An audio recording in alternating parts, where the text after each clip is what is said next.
നമസ്കാരം. സിനിമാ മേഖലയിൽ എന്തൊക്കെയാണ് സംഭവിക്കുന്നത് എന്ന് പലപ്പോഴും നമ്മുടെ പൊതുസമൂഹം അറിയുന്നില്ല എന്നുള്ളതാണ്. എന്തൊക്കെയോ സംഭവിക്കുന്നുണ്ട് അതിനകത്ത്. പലപ്പോഴും നമ്മളറിയാം, ലഹരി അടക്കം, ഇപ്പോൾ കള്ളപ്പണം അടക്കമുള്ള പല കാര്യങ്ങളും നടക്കുന്നുണ്ട്. പക്ഷേ ഇതൊന്നും പലപ്പോഴും പൊതുസമൂഹത്തിൻ്റെ മുന്നിലേക്ക് എത്താറില്ല.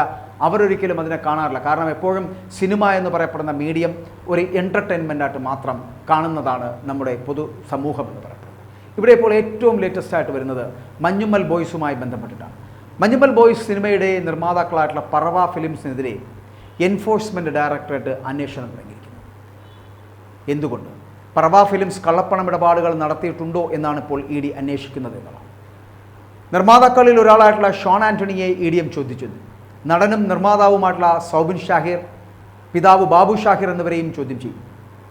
സിനിമാ മേഖലയിൽ കള്ളപ്പണം ഇടപാട് നടക്കുന്നുവെന്ന് ഇ ഡിക്ക് നേരത്തെ തന്നെ പലപ്പോഴും പരാതികൾ ലഭിച്ചിരുന്നു. തുടർന്ന് സിനിമാ നിർമ്മാണ കമ്പനികളെ കേന്ദ്രീകരിച്ചുകൊണ്ട് എൻഫോഴ്സ്മെൻറ്റ് ഡയറക്ടറേറ്റ് അന്വേഷണം നടത്തി വരികയായിരുന്നു.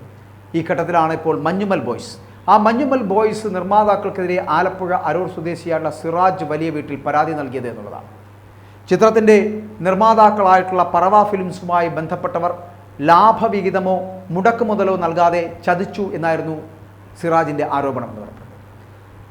തുടർന്നുള്ള അന്വേഷണത്തിൽ ഗുരുതരമായിട്ടുള്ള സാമ്പത്തിക തട്ടിപ്പ് നടത്തി എന്നായിരുന്നു പോലീസ് കണ്ടെത്തുകയും ചെയ്തത്. ഈ റിപ്പോർട്ട് പോലീസ് ഹൈക്കോടതിയിൽ സമർപ്പിക്കുകയും ചെയ്തു. പോലീസ് റിപ്പോർട്ടിൻ്റെ പശ്ചാത്തലത്തിലാണ് ഇ ഡിയുടെ ഇടപെടൽ ഉണ്ടായത് എന്നുള്ളതാണ്. സിനിമയുടെ നിർമ്മാണവുമായി കള്ളപ്പണ ഇടപാട് നടന്നിട്ടുണ്ടോ? അങ്ങനെ ഉണ്ടായിട്ടുണ്ടെങ്കിൽ അതടക്കം ഇ ഡി പരിശോധിക്കുകയാണ്. കഴിഞ്ഞ ആഴ്ച ECIR രജിസ്റ്റർ ചെയ്ത ഇ ഡി പറവ ഫിലിംസിൻ്റെ സൗബിൻ ഷാഹിർ, പിതാവ് ബാബു ഷാഹിർ, ഷോൺ ആൻ്റണി എന്നിവർക്ക് ചോദ്യം ചെയ്യലിന് ഹാജരാകാൻ വേണ്ടി നോട്ടീസ് അയച്ചിരുന്നുവെങ്കിലും ഇവരാരും ഹാജരായില്ല എന്നുള്ളതാണ് സൂചന. ചോദ്യം ചെയ്യലിന് ഹാജരാകാൻ വീണ്ടും നോട്ടീസ് നൽകുകയും ചെയ്തു. ഇവിടെ സിനിമാ മേഖലയുമായി ബന്ധപ്പെട്ട കള്ളപ്പണ ഇടപാടുകൾ, ആ കള്ളപ്പണ ഇടപാടുകൾ സംബന്ധിച്ച് ഇ ഡി നേരത്തെ തന്നെ നിർമ്മാണ കമ്പനികളിലും മറ്റുമൊക്കെ റെയ്ഡ് നടത്തിയിരുന്നു. അതിന് പിന്നാലെയാണ് ഇപ്പോൾ മഞ്ഞുമ്മൽ ബോയ്സുമായി ബന്ധപ്പെട്ടുള്ള വിവാദം ഉയർന്നു വന്നത് എന്നുള്ളതാണ്. സിനിമ വൻ വിജയം നേടിയെങ്കിലും സാമ്പത്തികമായിട്ടുള്ള തട്ടിപ്പ് ആരോപണം അതിൽ നിന്ന് ഉയരുകയായിരുന്നു. സിറാജ് ഹമീദിൻ്റെ പരാതിയിൽ എറണാകുളം ജുഡീഷ്യൽ 1ാം ക്ലാസ് മജിസ്ട്രേറ്റ് കോടതിയുടെ നിർദ്ദേശപ്രകാരമാണ് പോലീസ് സാമ്പത്തിക തട്ടിപ്പ് കേസിൽ കേസെടുത്തിരിക്കുന്നത്. പ്രതികളുടെ മുൻകൂർ ജാമ്യാപേക്ഷ ഇപ്പോൾ ഹൈക്കോടതിയിൽ നിലനിൽക്കുന്നു. ഇതിനിടെ പോലീസ് ഹൈക്കോടതിയിൽ സമർപ്പിച്ചിട്ടുള്ള ആ റിപ്പോർട്ടിൽ നിർമ്മാതാക്കൾ കരുതിക്കൂട്ടി തന്നെ സിറാജിനെ വഞ്ചിക്കുകയായിരുന്നു എന്ന് കൃത്യമായി പറയുകയും ചെയ്യുന്നുണ്ട്. 7 കോടി രൂപ നിക്ഷേപിച്ചാൽ 40% ലാഭവിഹിതം നൽകാമെന്നായിരുന്നു പരാതിക്കാരനുമായി നിർമ്മാണ കമ്പനി ഉണ്ടാക്കിയ കരാർ എന്ന് പറയപ്പെടുന്നത്. ചിത്രത്തിൻ്റെ ആദ്യ ഷെഡ്യൂൾ പൂർത്തിയായി എന്നായിരുന്നു 2022 നവംബർ മാസം 30 കരാർ ഒപ്പിടുമ്പോൾ നിർമ്മാതാക്കൾ പറഞ്ഞത് എന്നാണ് പറയുന്നത്. എന്നാൽ ആ സമയം ചിത്രത്തിൻ്റെ പ്രീ പ്രൊഡക്ഷൻ ജോലികൾ മാത്രമാണ് പൂർത്തിയായത് എന്നുള്ളതാണ്. 26 തവണകളിലായിട്ട് 5.99 കോടി രൂപ അക്കൗണ്ട് വഴിയും ബാക്കി നേരിട്ടുമായിട്ട് ആകെ 7 കോടി രൂപ പരാതിക്കാരനായിട്ടുള്ള സിറാജ് നിർമ്മാതാക്കൾക്ക് നൽകി എന്നുള്ളതാണ്. വിതരണത്തിനും മാർക്കറ്റിങ്ങിനും അടക്കം 22 കോടി രൂപ ചെലവായി എന്നായിരുന്നു നിർമ്മാതാക്കൾ അറിയിച്ചത്. എന്നാൽ കണക്കുകൾ പരിശോധിച്ചപ്പോൾ അതിൽ നിന്നും മനസ്സിലാക്കാൻ കഴിഞ്ഞത് GST അടക്കം 18 കോടി 65 ലക്ഷം രൂപ മാത്രമാണ് ചെലവായിട്ടുള്ളത് എന്നും അതേ റിപ്പോർട്ടിൽ പറയുകയാണ്.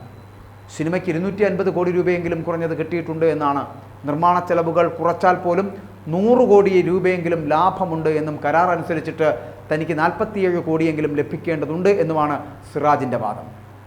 മഞ്ഞുമ്മൽ ബോയ്സ് നിർമ്മാതാക്കളുടെ വക്കാലത്ത് കുറച്ച് ദിവസങ്ങൾക്ക് മുൻപാണ് ഈ അഭിഭാഷകൻ ഒഴിഞ്ഞത് എന്നുള്ളതാണ്. തുടർന്നാണ് നിർമ്മാതാക്കളുടെ മുൻകൂർ ജാമ്യ ഹർജി ജൂൺ 12 പരിഗണിക്കുവാൻ വേണ്ടി ഇന്നത്തേക്ക് മാറ്റിവെച്ചത്. ഇത് അവസാന അവസരമായിരിക്കുകയാണ് എന്ന് ജസ്റ്റിസ് CS ഡയസ് മുന്നറിയിപ്പ് നൽകുകയും ചെയ്തു. ഹർജി തീർപ്പാക്കാനിരിക്കെയാണ് അഭിഭാഷകൻ വക്കാലത്ത് ഒഴിഞ്ഞത് എന്നുള്ളത് ശ്രദ്ധേയമാണ്.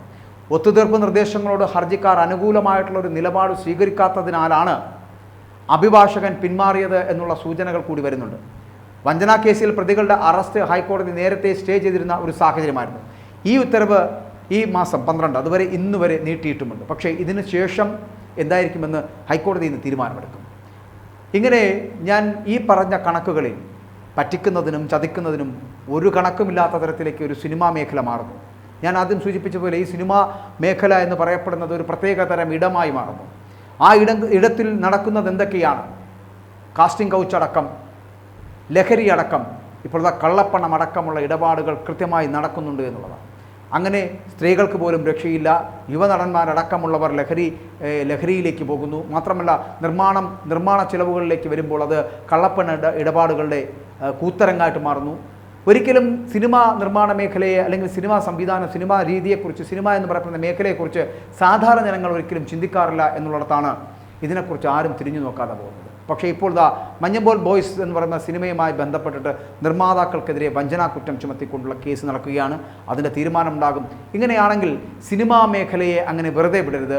കാരണം സിനിമാ മേഖലയ്ക്കുള്ളിൽ ഉണ്ടായിട്ടുള്ള, അത് കാസ്റ്റിംഗ് കൗച്ചാവട്ടെ, ഈ പറയുന്ന ലഹരിയാകട്ടെ, ഈ കള്ളപ്പണ ഇടപാടാവട്ടെ, എന്തും കൃത്യമായിട്ടുള്ള ഒരു ഇടപെടലിലൂടെ നിയമ സംവിധാനത്തിൻ്റെ വ്യവസ്ഥയിലൂടെ മാത്രം മുന്നോട്ട് പോകുവാനുള്ള അവസരം ഉണ്ടാക്കേണ്ടതാണ്.